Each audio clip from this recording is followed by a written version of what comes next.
Okay, so question 3. So it's about volume, at least at the start of it. So Joshua is estimating that a bed is roughly in the shape of a rectangular solid, and these are the dimensions. So you've got the length by the width by the height of 20 here. So use Joshua's values to show the volume is this value. So they've actually given you the answer. So what you need to do is work out or prove that that is the case. So the volume of a rectangular solid is equal to the length by the width by the height. So you simply put in 18 or 180 multiplied by the width, which is 80, multiplied by the height, which is 20.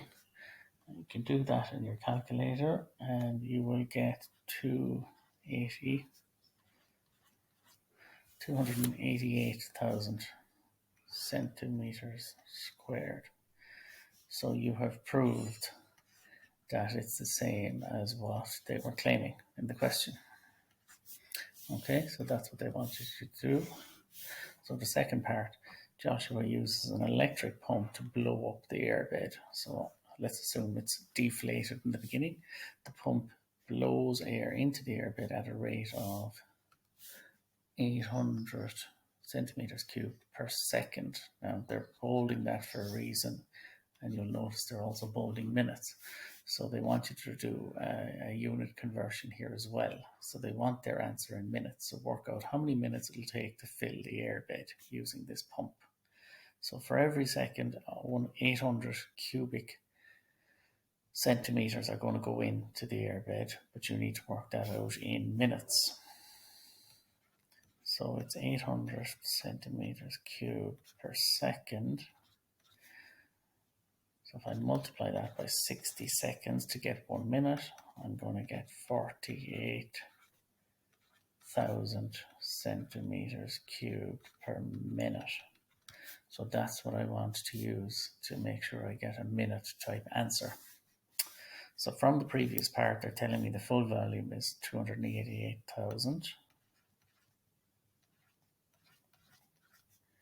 If I divide that by 48,000 now to get a minute answer, the answer for that should be 6, I think. Yeah, 6 minutes exactly.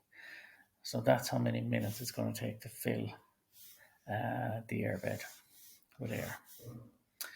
So next part, part C. He finishes pumping the airbed at 9:35 p.m.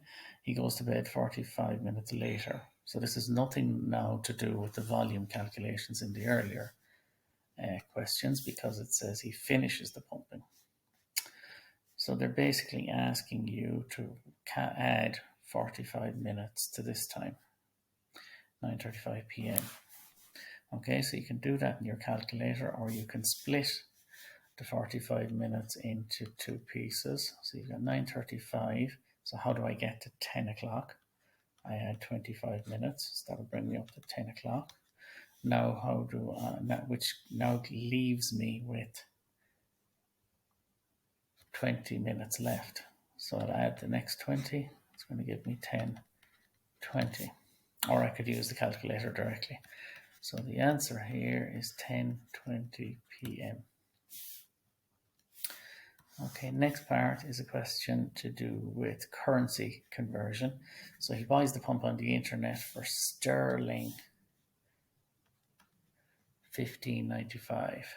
The currency rate is €1 is equal to 90 pence sterling. So they want you to convert the sterling into euro and give it to the nearest cent. Okay, so if €1 is equal to 90p sterling, I need to work out the opposite. So when I have sterling, what is €1? So what is 1 sterling? That's the first thing I need to work out. So this is the same as saying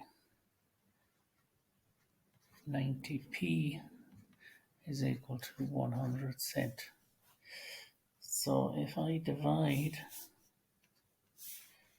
Oops, if I divide 100 by 90, I will work out that 1 sterling is 1.1 times more than a euro.